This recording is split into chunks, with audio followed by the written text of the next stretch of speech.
What's up, everybody? Welcome back to the show, Free Lady Co. I'm your host, Brittneymcwethy. I have a very exciting topic to talk about with my friend, Don Robbins. Say hello, Don. Hello, everybody. We met in the den. We actually met at Lions Den Live briefly last year. It was really hard for me to remember, but I do remember the color of her hair because, I mean, she's a redhead. And I just want to say, you guys, like, Dawn was really nervous to come on my podcast. She's never done one before. And that's what my platform's all about. It's about anyone who wants to shine their light, anyone who wants to tell their story or talk about a topic. And I'm really proud of you. I'm so excited for you to be here. She is a superstar in my eyes. She inspires me all the time with all the workouts she's doing.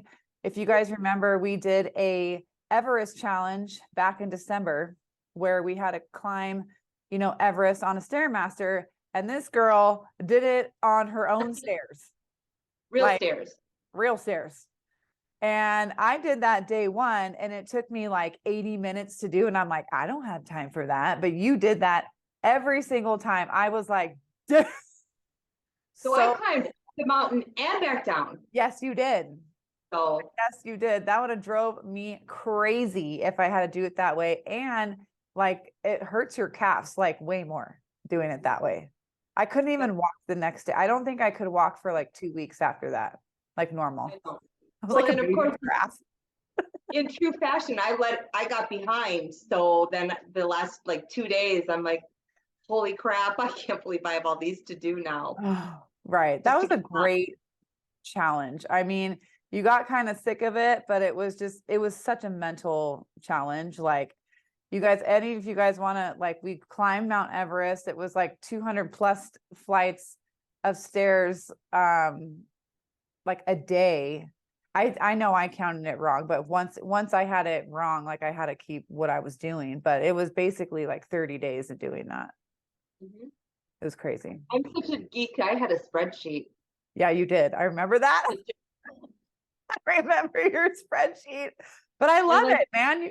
You got to like write, like I had to write it down too. I just wrote down my phone because it's like you would, even as you're going, I would have to like tally because I would forget, but it was such a great mindset changer because the first week, like, oh, you're fine, and then you're like, oh my god, I gotta do this again during the holidays. Yep. That one and the plank challenge was also that was a tough one too. So yeah, we did them. Thanks. Yeah, I mean, yeah, we do it all. Like, that's the thing, like challenges, I don't really like them very much, but I do them. The worst one for me was the ice bath challenge. I think I attempted it 3 times, which was obviously not enough. And, I hate being cold. I have, I get my fingertips turn white and my toes turn white all the time. The same thing that Sean has. And, that was the worst thing ever. And now Dan is looking to get a cold plunge. So eventually when we live together, I'm going to have this cold plunge. I'm going to have to do it. And I'm thinking of getting one, and I've got the same with my fingers, and I don't want to be cold. I hate to be cold. Oh, it's terrible. I'm like, can I cut my fingers out? My toes out? So Dawn, yeah, God, it's a good challenge, but I know that it really helps your whole physical being, like health wise, so I'm, someday I'll do. I might not do if Dan and I live together in the winter and he has that. It depends on where it is. Like, will you build me a sauna right next to it? Because then maybe. Well, and depending, it might be warmer in the ice bath than it is in the air. Right. That's true. That's actually true. That's probably true. That's probably true. So go ahead, Dawn, tell everyone, who are you and what do you do? I am Dawn Robbins. Professionally, I am a certified public accountant. I used to work in public accounting with an accounting firm for a very long time. I took a break from that and worked in higher education for a number of years. And now I've taken a soiree into local government. But in the meantime, I'm also putting together, I'm working on putting together an apparel company with the intention of using a very large portion of the proceeds to save animals from euthanization. And my husband is also working on a coffee roasting company. So we've got a lot of things kind of up in the air and flying, and wanting to be free to do the things that we want to do and not be stuck working for someone else. Right. Freedom, baby. Freedom, baby. We're all trying to get to that life. We're all on this journey. That's why we're here. You know, we're all speaking the same language, and, you know, inspiring you to get out there to become absolutely free in your life, financially free, whatever that freedom means to you. And I love that, Dawn. You're putting all these things in different areas and different creativities, and also where people can enjoy these things. And I just love that. I love that your apparel company is going to give back to charity. I definitely will support that. I don't know what it is, but I'll buy it. I just need to save dogs. Yeah, dude. I mean, I get it. I get it. They're just so special. You know, when I met Daniel's, you know, service dog, she's everything. She's like one of the best dogs I've ever been around. And they just bring you so much joy. You know, like I miss her when I don't see him.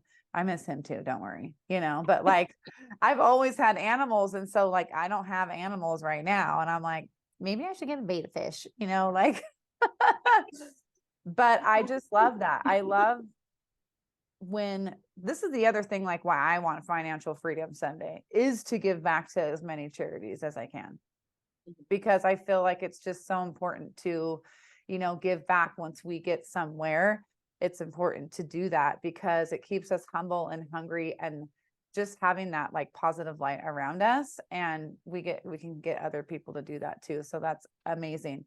So you guys, the reason why I have Dawn on here, I speak a lot in our Lions Den app, in our coaching group. And, you know, I was telling the story of how I have continuously put the narcissistic personality type of people around me my whole life. And she was like, girl, I understand that. And so I was like, Dawn, come on my podcast. Let's talk about it. So we're doing a little something different today. We are actually going on a topic.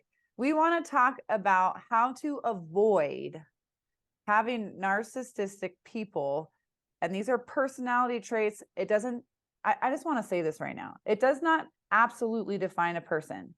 You know, you can have people in your life that are narcissistic and can be very, very lovely. Okay.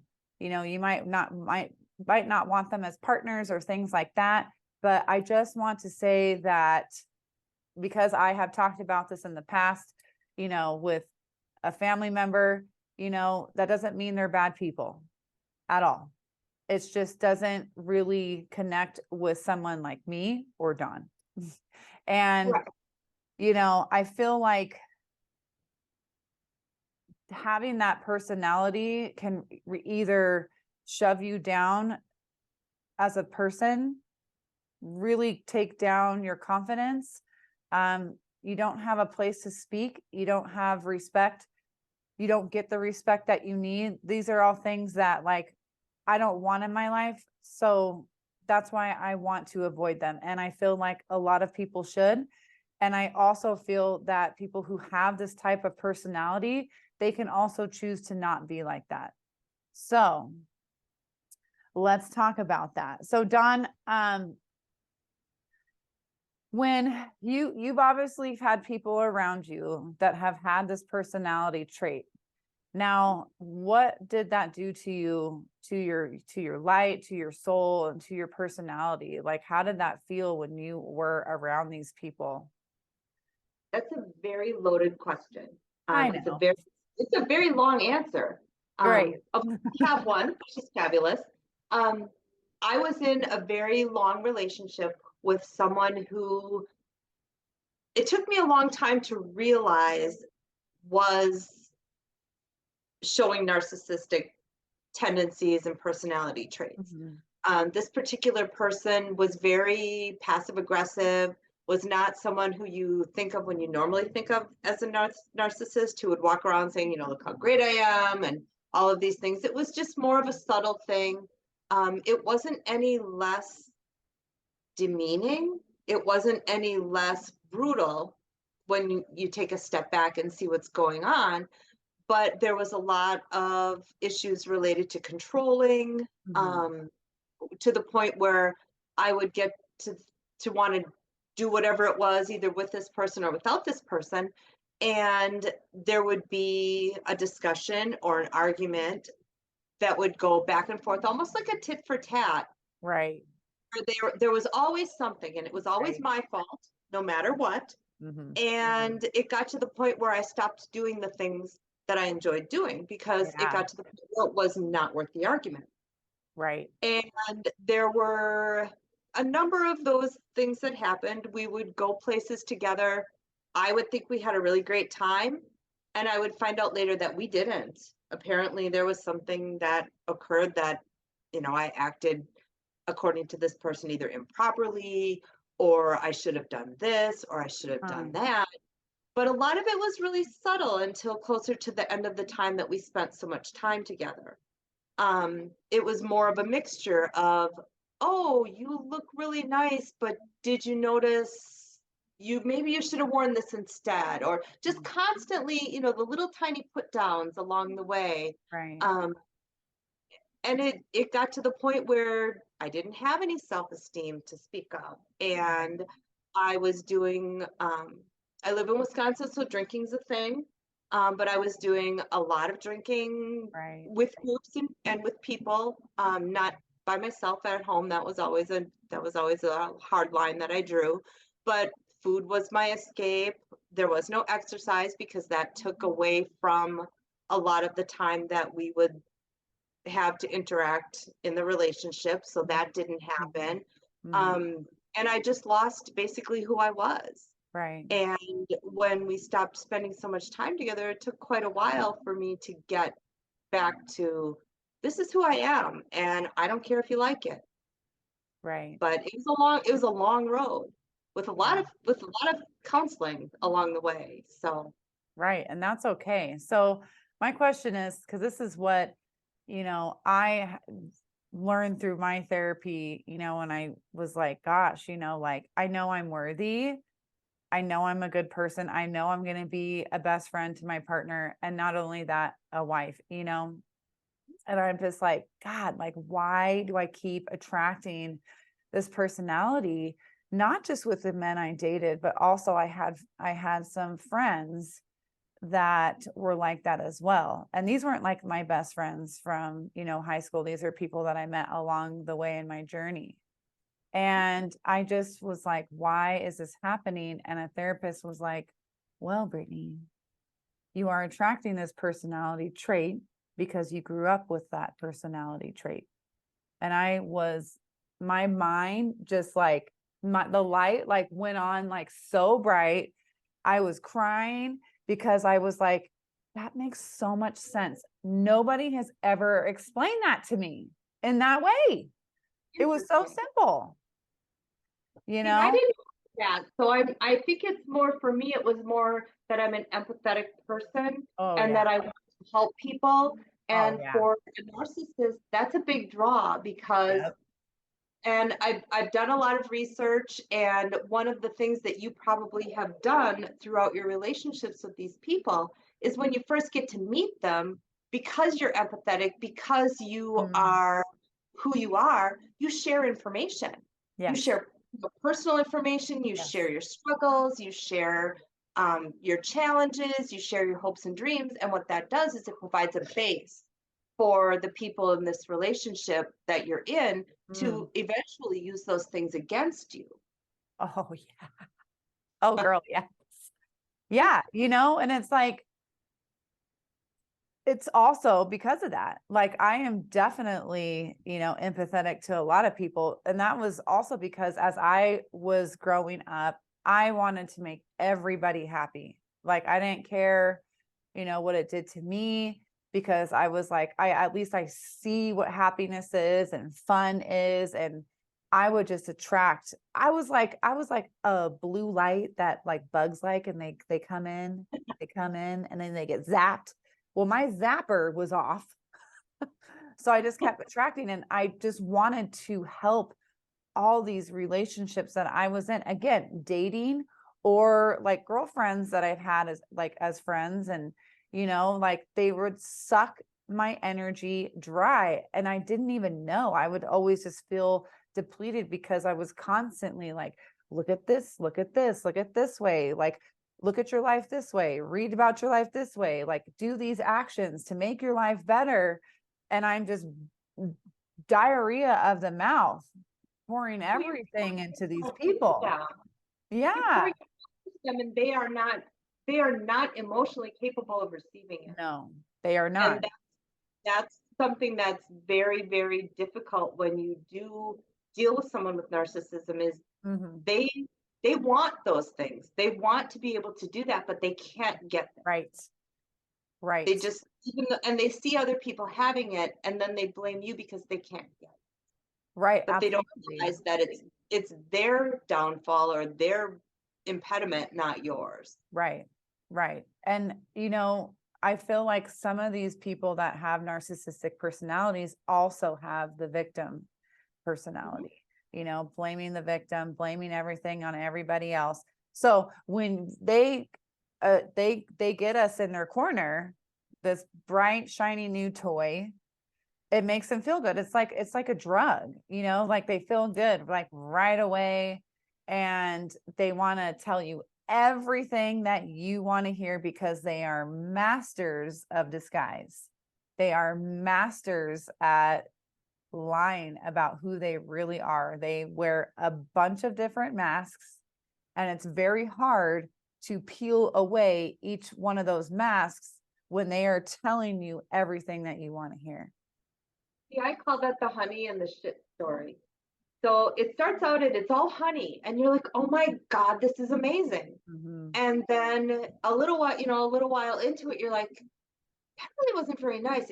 You're eating the honey and you're thinking it's great, and then you're like, "That kind of tastes like shit. I don't think I want to eat that." And you're like, "No, it's mostly honey. I'm good to go." I must be wrong. There must be something with my taste buds that isn't quite right. But Right. eventually, over time, all you taste is shit, and there isn't any honey left. Mhm. Yeah, So, and by the time you're in that position, you've already drained yourself right. emotionally. Right. This is also called, you guys, in the more like in other terms, because it was a huge term a couple of years ago what love bombing was, especially with the online dating world.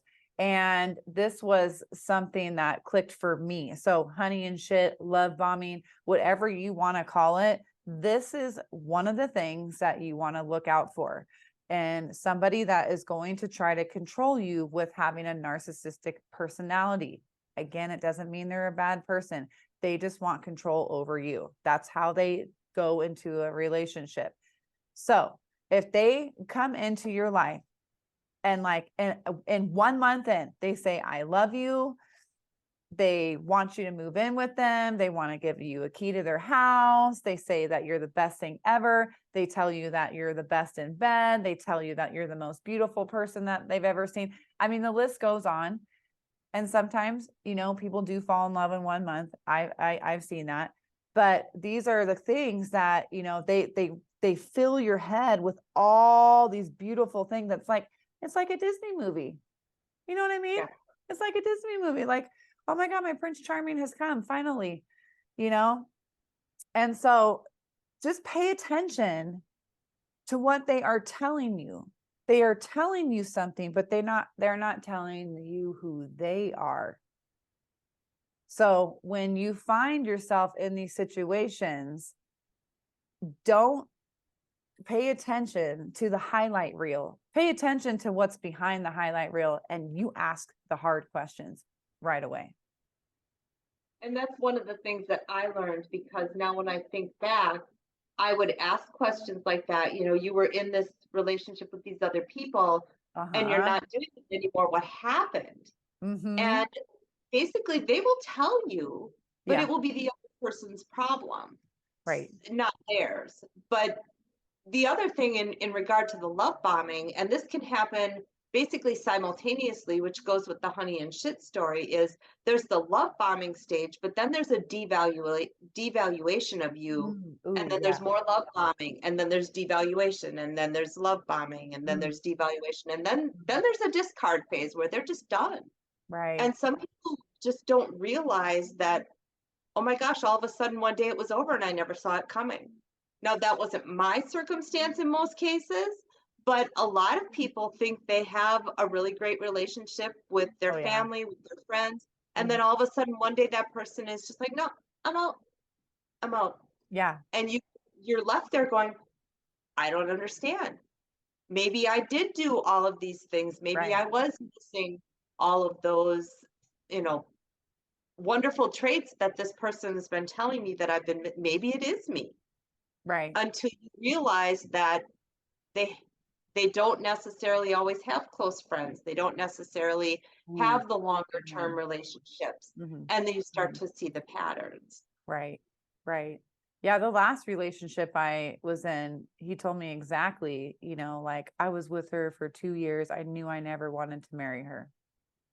And I was like, wow, sounds like you let her on big time. I remember this in the very beginning of the relationship. And guess how ours ended? Same way. Same way. We dated for like less than a year, got broken up over a text message, and you're just like, who does that? But at the same time, you kind of, I don't know for you, but you kind of know in the very, very, very, very, very back of your mind the thing that you should be listening to the entire time. But sometimes when we're in these relationships, we feel like we're going to be lost without these people because we've attached to them because we needed them too at the same time. Um, but they're very good at, they are like this because they never want you to see what dark horse or how many dark horses are in their garage. And very often, once they've done the discard, they will move on to the next person Do the same almost right thing. away, because Yeah. to they don't like themselves, and they don't like to be with themselves alone. Yes. And that's something that's generally an unbearable Right. situation for them. Right. And then, as an outsider watching that next relationship, if you have the opportunity to do that, you'll be able to take a step back and say, yes, that's exactly where I was. That's exactly how Right. our interactions were. Right. And it's very eye-opening at that point in juncture Right. to see the perpetuation of this over and over again. Right. Right. Absolutely. I dated someone in my 20s who was like that, also was an alcoholic. And we stayed friends after we broke up for quite some time. And he started dating somebody who she started to come get her done with me. And the same stories started happening. And I started hearing these stories. And I was like, girl, But just we need want to you to talk. know it's the same thing. He's never going to change. And I don't, I'm not telling you what to do. If you love him, maybe he will change, maybe he won't, but it's the same thing. And you're absolutely right. They don't want to be by themselves. They don't want to live with themselves. And that's why we get empathetic, because we see this beautiful person. And because I see beauty in all people, because there is that we all started from an innocent person.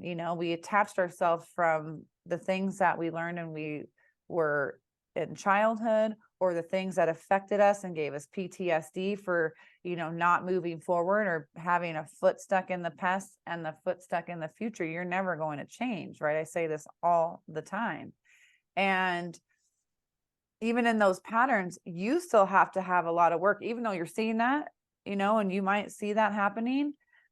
You still have a lot of work to do, because you have to unprogram yourself to not attract that personality. And that is what's really, really hard. It's super, super hard. And that's, oh my gosh. I mean, that's why I invested in the Lion's Den, because after that relationship, I was like, dude, obviously I need to do more work. I'm not mad at these people. I'm not mad. I don't regret anything, but obviously I needed to do more work and become even stronger in all aspects of my life. Like I'm sure after you got out of, whatever these people were around you, when did you finally understand that, like, I need to really find out who Dawn is? There was an episode that happened with one of the people, and it was a defining moment for me. And it took probably maybe 2.5 years, possibly Wow. even 3 after that, Wow. where I had finally broken the ties, and ultimately it revolved around nutrition. Hmm. And I had hired a nutrition coach because I knew I didn't want to be the size that I was at that time.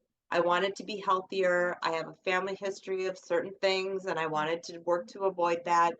And I was struggling to follow the parameters that I was given. And I had this moment where I thought, you're only cheating yourself. Mm. And you can sit here for the rest of your life and you can blame the other people for all the things Mm. that are going on. Yeah. Or you can realize that you're the only one that's controlling these things now. Mm-hmm. Mm-hmm. And and it's nobody's fault but your own. And that was Yes. a hard it was a great day, but it was a really hard day. Yeah. And Yeah. it changed my perspective, and it got things moving somewhat, but joining the den and having people, we have a Midwest Lions Den group, and the Right. very first meeting that we went to, I got called out for my excuses for not doing 75 hard or not doing Wow. this or not doing that. And I went, you're right. I'm Uh-huh. making an excuse. And I got challenged to do a 25-day, instead of 75 hard, to do Okay. 25, because LDL, right? That would put us right before going to LDL. Thank you, Rachel Pater. I was Um, gonna say this is Rachel's group, isn't it? it is. Oh It God, I love her. I So, love I do her. too. She called me out, and I'm like, well, shit. And then she told me she was going to do it with me. I'm pretty sure she was never going to do it. But those Well, 25 okay. days were enough to get me interested in Right. doing it. And after we came back from LDL, actually right about this time last year, I started 75 hard and I finished it. Um, Wow. Wow. right after the first weekend in September. And that particular journey Hmm. changed the whole rest of my perspective, the whole rest of my life. Wow. And I would never go back. I will never go back. Now, So you guys, 75 Hard is Andy Frisella's program that you do. It's not just like I'm gonna get ripped, which you can, you can get super ripped. It's basically like you can explain it better than I can, Dawn, because I've never done it. But you do like 2 workouts a day, like one inside, one outdoors. I think you have to read, you have to meditate, you can't not drink, you can't mess up your eating habits at all. And there's other things that happen, I think, along those 75 days that change and everything like that. And it's just, you have to, it's you there's, mentally tough. it is, because when it's 11 o'clock at night and you haven't done your second workout, it's really hard to get your butt out there and go do it. When it's midnight and you get home from wherever you've been and you haven't done your second workout and you're outside hoofing it around your neighborhood because it's the only thing you've got, Yeah. um, and you realize that the only person you're letting down by not doing it is you. Yourself. And so there's a gallon of water, there's 10 minutes of reading, there's 2 45-minute workouts a day. One has to be outside and they can't be consecutive. Um, you have to follow a diet, whatever it is, no cheat meals or alcohol, and you have to take a progress picture every day. Right. And it's the first week or two, it's like everybody, January, everybody's all in the I'm going to get fit, and by the middle of the month, everybody's done. Um, and there's a little bit of that on day, like week 3, week 4, but once you get into, day 50, you're like, I can't believe I have to do this again. You do it because by that time you're so far into it, it's like, well, I'm not going to quit Oh, now. no, Uh, no. but it really causes you to keep your promises to yourself. It Mhm. causes you to value yourself. Mhm. It forces you to basically get a lot of your act together because you are working out an hour and a half a day, Yeah, which for some people may be easy. For other people, with children and work and obligations and parents and whatever else, right, um, it has to be kind of strategic. So, right. um, but it made a world of difference, and that helped to bring back the value that I lost over the Hmm. times that I was in these relationships. Wow. And through my counseling, I've learned that well, and other places too, but it started there, that people don't change unless they're uncomfortable. If Right. the relationship that you're in with a narcissist is working for them, they're Mhm. never going to change Right, because they're getting the response out of you that they want. right, And they're going to push that envelope and push it until they elicit that response from you, whether you like it or not. So a lot of the work in getting over this is learning to draw your boundaries, to change mhm, your reactions, because you mhm. can't change what they're going to do. You can only Right, change how you react. And if right, they're not getting the feedback and they're not getting the response from you that they want, first of all, they're going to dig in and they're really going to turn it on.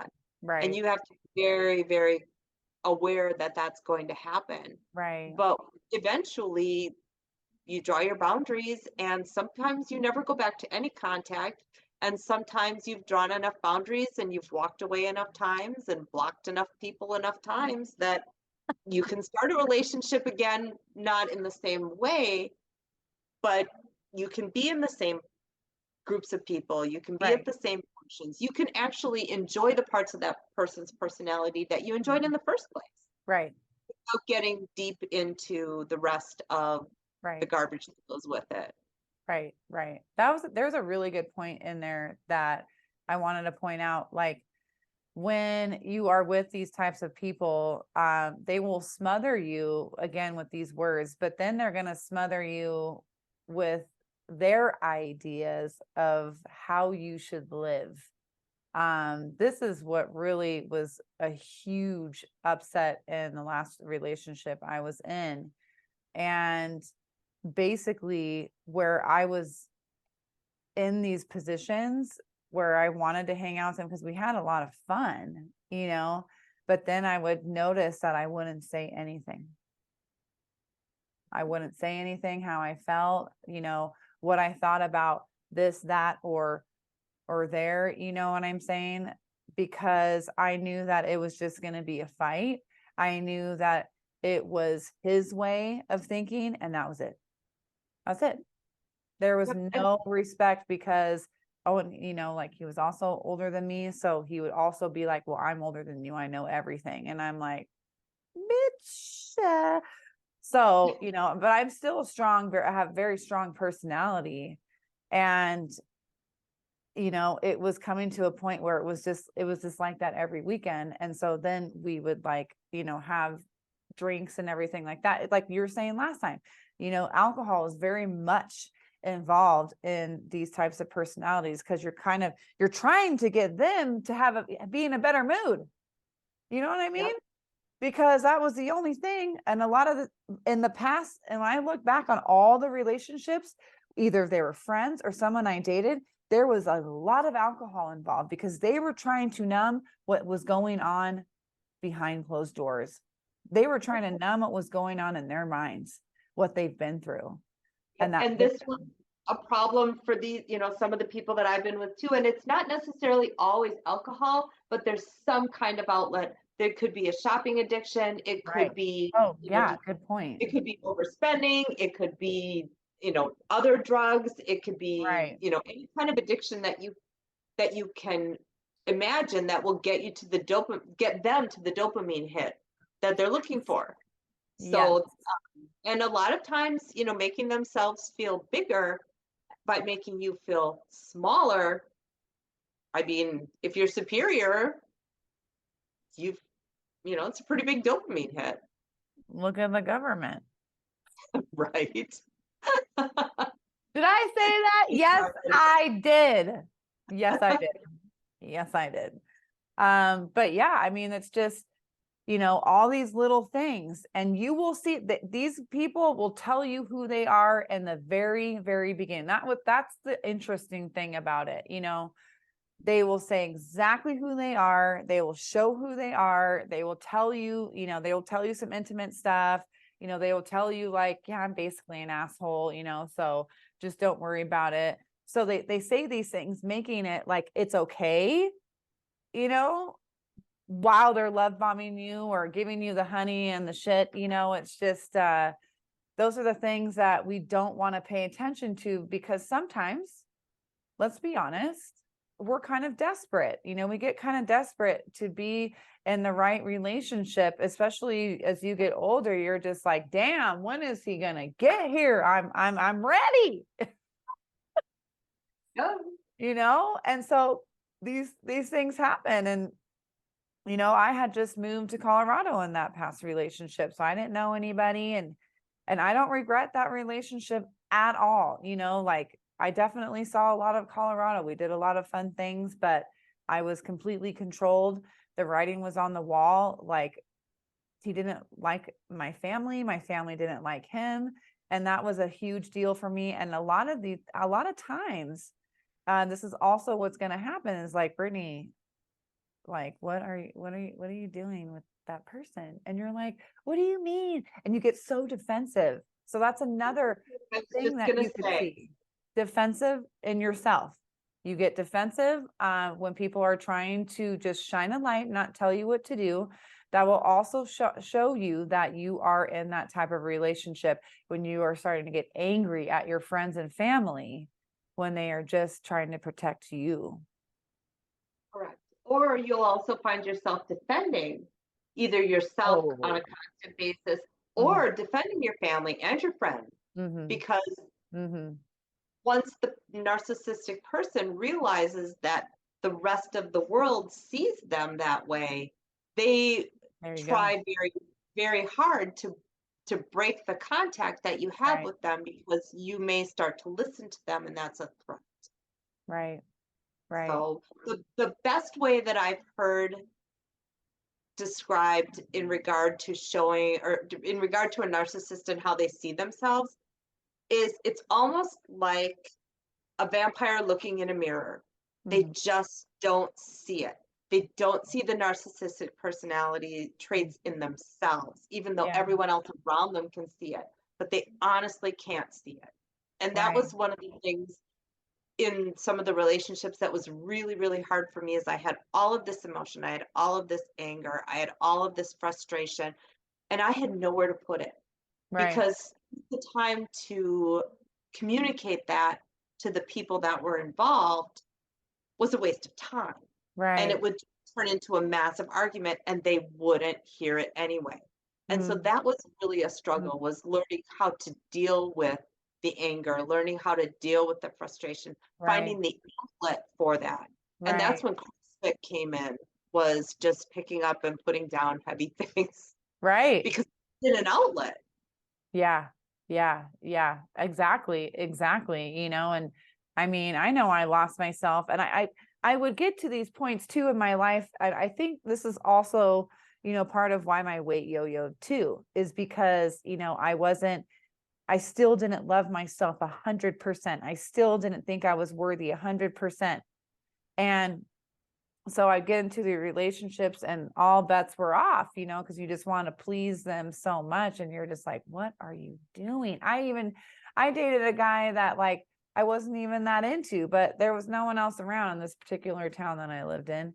And, you know, my grandma was very, very sick at the time, you know, and she passed away during this relationship, even though I ended it before she passed away. But when I would call him to talk about, like, literally, I would go visit her in the hospital. I drove, you know, down to where she was.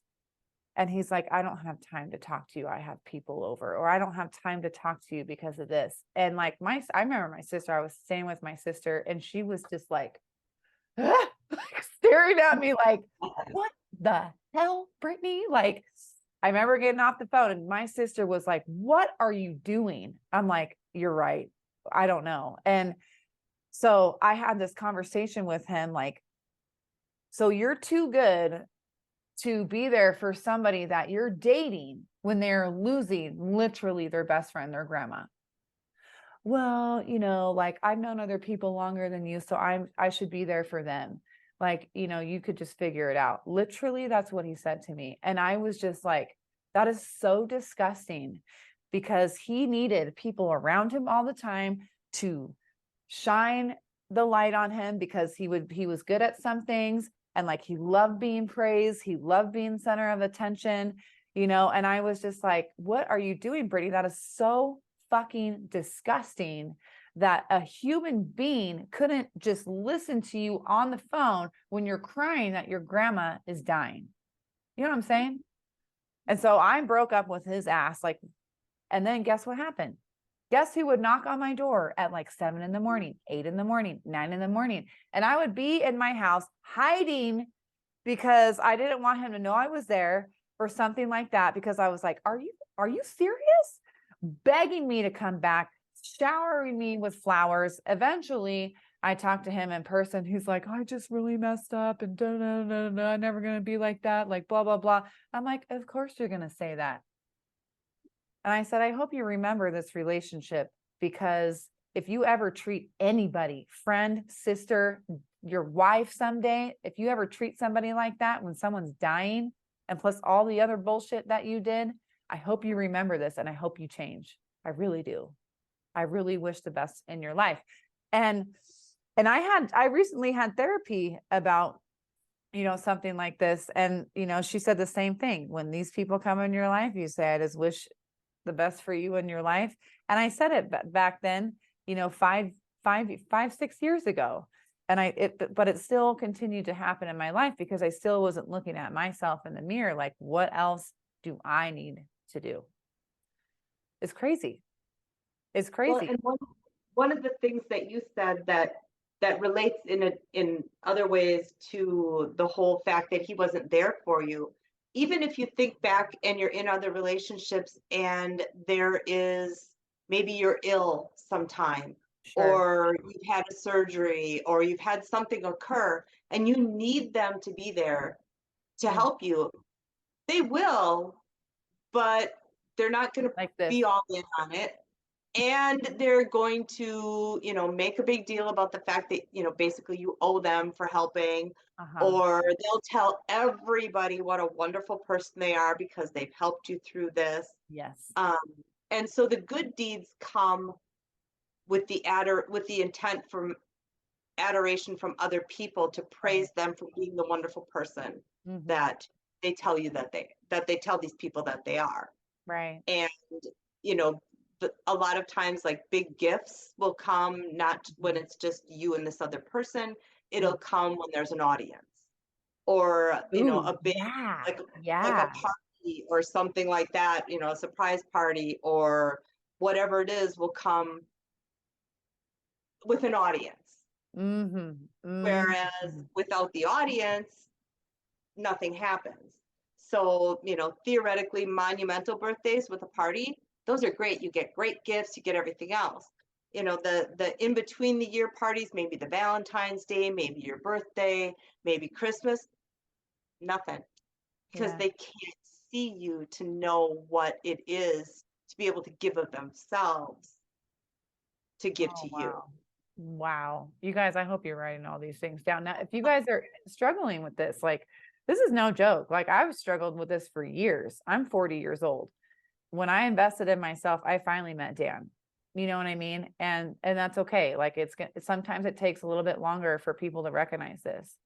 And know that you are worthy, and know that, you cannot fix anybody. You need to be in a relationship where they already have done the work and you have done the work. And so I hope you guys are writing all these little nuggets down that we have been talking about, because, the greatest people on earth can be in these relationships and they can completely take away your light. And it's not right. And they might not even understand that they're doing that to you. because they have such a dark, I don't know why I call it a dark horse. For some reason I call it a dark horse, but a demon, like darkness that they cannot break through. And I still pray for these people every single day, that I hope that they break free from their darkness, because there's so much life that is offered to you when you are investing in yourself and bettering your life. You see the world in so many beautiful colors, and you meet the right people around you that you need, and they need you, not just one-sided. Well, and when you look at it from the perspective of the fact that people who are hurting hurt other people. And so hurting people hurt people. And so these people have been hurt, like you had said way in the beginning of our conversation, whether it was something in childhood, whether it was something in a prior relationship, whether it was some, put down in an educational situation or a sporting situation, there was some trauma that came to them. And this was a coping mechanism that started to help alleviate the pain that goes with that. So when you've got someone who's in that, rather than dealing with the hurt because it's hard, this is when these personality traits develop. And so these people are basically hurting, but they don't see it. And because they don't see it, they can't address it. And it just makes for, back to the vampire example, they don't see it. And it's a challenge. So that's also super deep. That's also a very, very extraordinary gold nugget that you just dropped. Well, and I can't take for all of it. Part of it's been therapy. Part of it, there's a book that I read, audiobook. It's a little hard to listen to, but the information in it is phenomenal. It's called The Covert Passive Aggressive Narcissist, and it's written by Debbie Mirza. It's a wonderful book. It made me see a number of things that I never realized. Like the whole thing with the gifts. The more I thought back on that, I'm like, you're right. That was what it was. There was always an audience. There was always that. And when you think back on that after all the years of being involved in the situations with these people, you don't even realize it because you're so in the middle of a love bomb stage, or trying to hold on to the dreams that you had as someone going through life. So it changes things when you hear someone else talk about it, and you can go, I had that happen to me. I thought about it that way. And it gives you a perspective. It gives you a little bit of peace of mind in knowing that it's not, basically it reconfirms the fact that it's not all you. I mean, you have to hold your own responsibility for what goes on. Absolutely. You don't have to take all the blame. That's really good. Amazing. And it was, like I said, it's her voice. It's a little hard for me to listen to. It's a little not my jam, but the information in it is amazing. And it was one of the books that I researched when I was going through a lot of the relationship changes that I had. I mean, books are phenomenal. I mean, that's what's part of my morning routine now, is just reading that things that are going to add value to me. Like Sean says, like read until you get a nugget. Absolutely. Because guess what? You're feeding your mind every single day. And yes, fantasy books and all those things are so amazing. But if you can't afford therapy, read books. Like they have so much content in them. And that one book might just light a switch off in your brain, where you're just like, oh my God, like that makes so much sense. It's like, I dated this guy years ago, through CrossFit, and he was part of a circle of friends, and we would always be at his house. We would always, have a great time. And he was the one that, came up with, our little nicknames, and like a little nickname for this drink, and he was a really good cook and just super freaking smart. And then we started dating, and we dated for like 3 months. It was really, really fast because when I started dating him, I got to see how dark of a person he was and how degrading he was to me. He would make fun of me for, I'm not great at math. I don't give a fuck. You know what I mean? So you can be good at math. I respect people who are great at math, but you don't have to make fun of me and make me cry, And that was that. And so when that happened, everyone else got to see him for who he really was.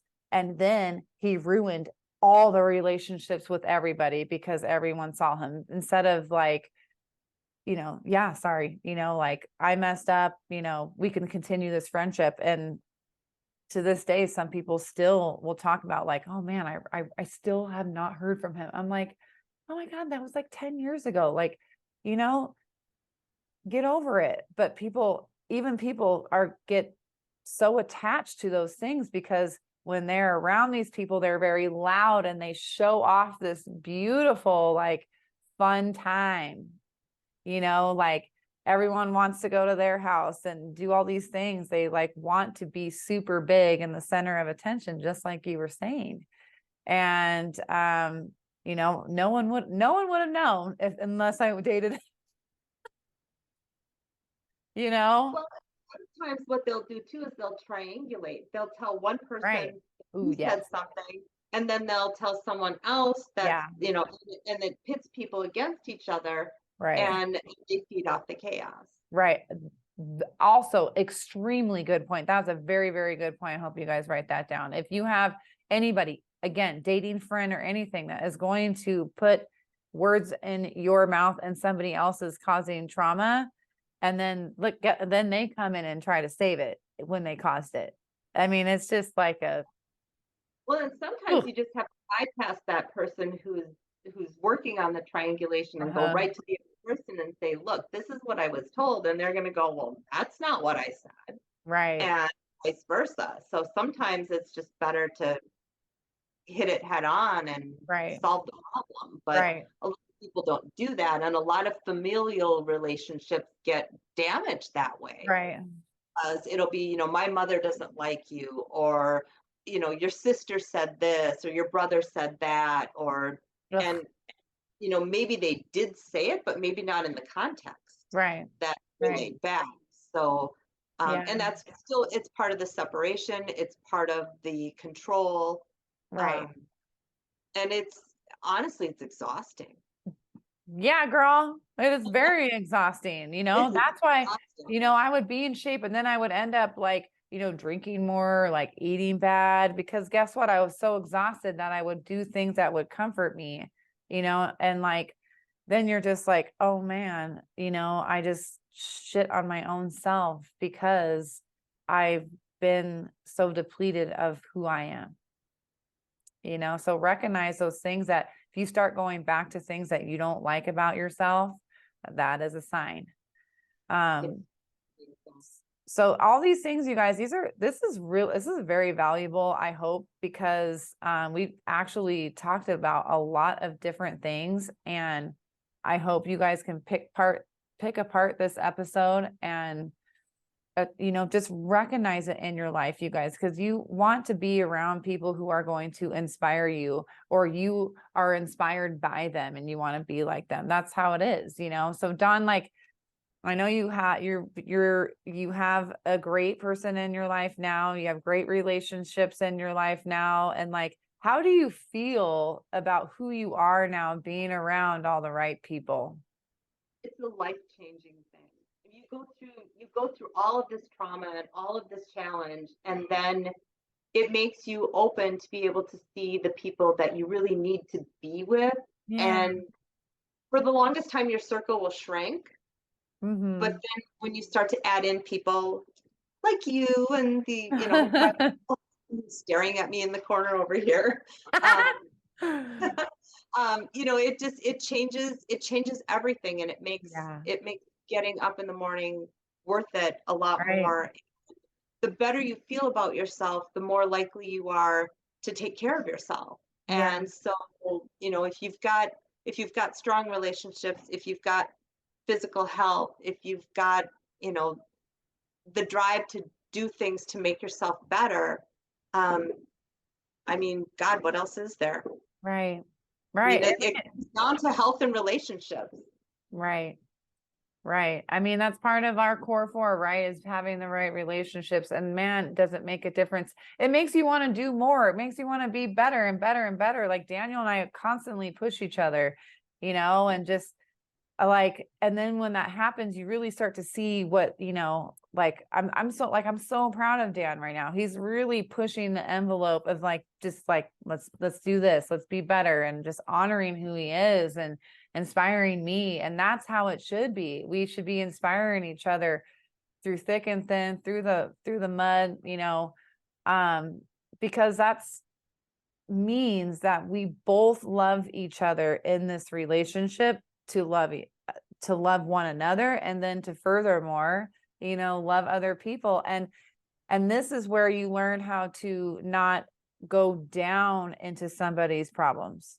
When you recognize what happens after you've been around all these narcissistic personalities, is that you want to pull them up to you. If they're struggling, you pull them up to you. You don't go down all the way down into their drama, because then guess what? You're going to be stuck in here, and then you're going to feel it. So you pull them up. If they want it, they'll come. If they don't, okay.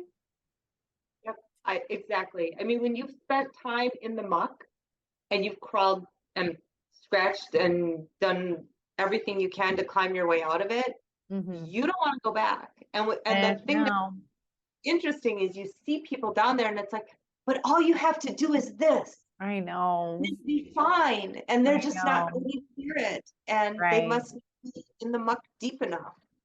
But if you think you're in the muck and you think you want to get out, take the first step. And they're hard steps. Yes. I mean, looking back, you can say all you have to do is this, but it's not that. It's really difficult, and it's emotional, and it's draining, and it's all worth it in the long run. But like you said, you can help to pull people up, and you can go down a little ways to meet them if they're trying to get to you. That you can pull them back up. But once you hit that point where you've said, I'm never going to go there again, then you have to let them fall back and go for yourself, because you can't get to where you're going hauling someone behind you. Right. Because you need them to either walk with you or boost you up, at least from time to time. If you're constantly pulling them behind you, you're never going to get there. Right.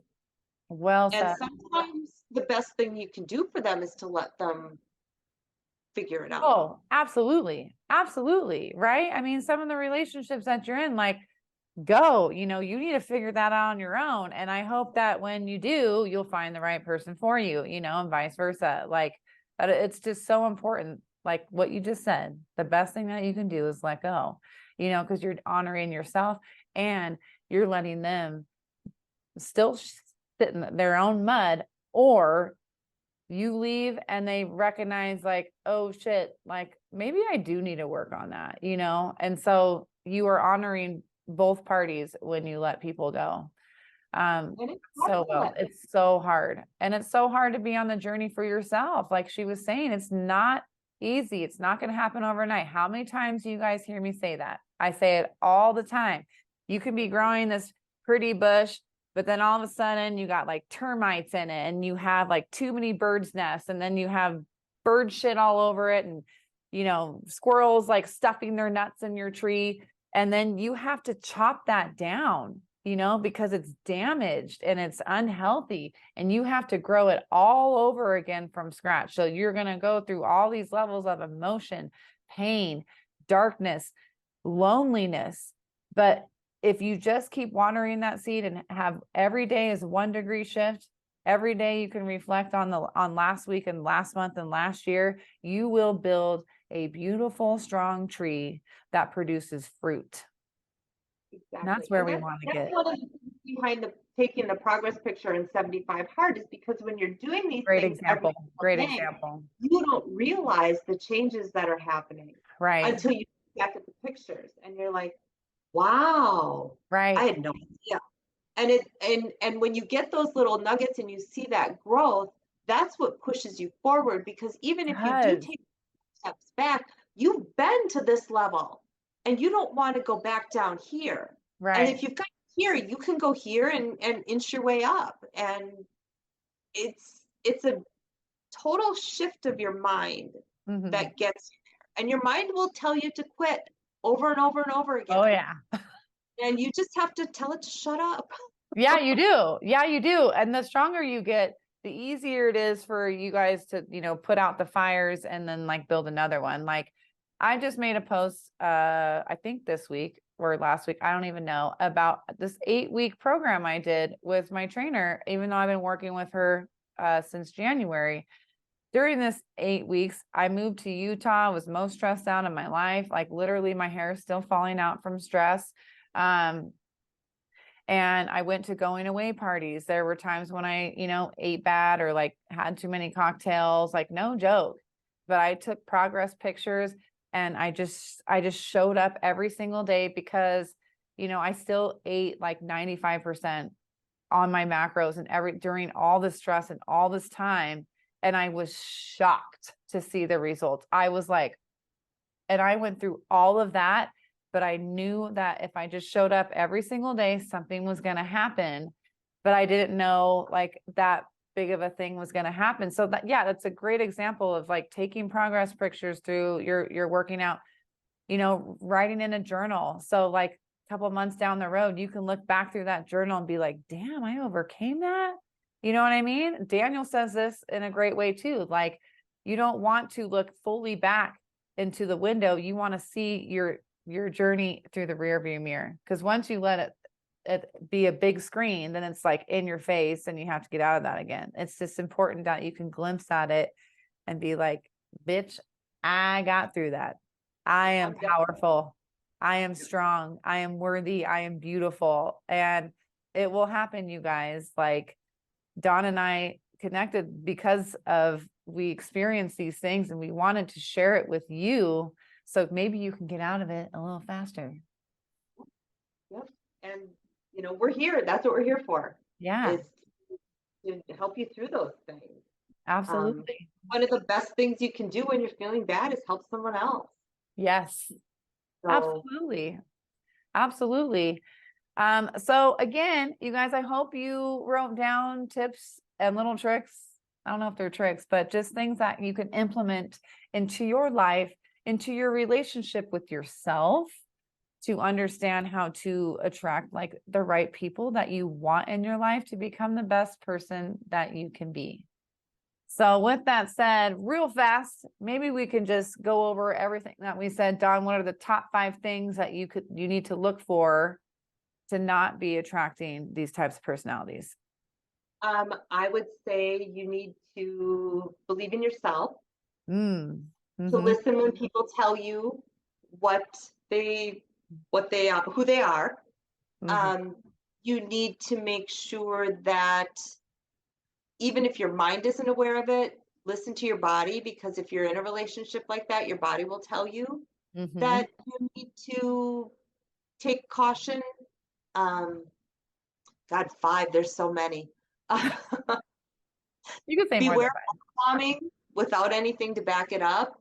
And if someone is different to you when you're in private than when you're in public, there's something to be very cautious of. Yeah, I think those And are great. this is number 6 that we didn't really that we didn't really touch on, and it relates just real quickly to drawing boundaries. You can draw a boundary with someone Mm-hmm. without them necessarily knowing it, and you don't have to be mean to somebody. Like if somebody texts you something awful and you want to respond with something nasty, or they say something to you that would normally set you off, just don't respond. If there's a Mm-hmm. direct question, answer the direct question, but you don't have to expound or respond to any of the crap that goes with it.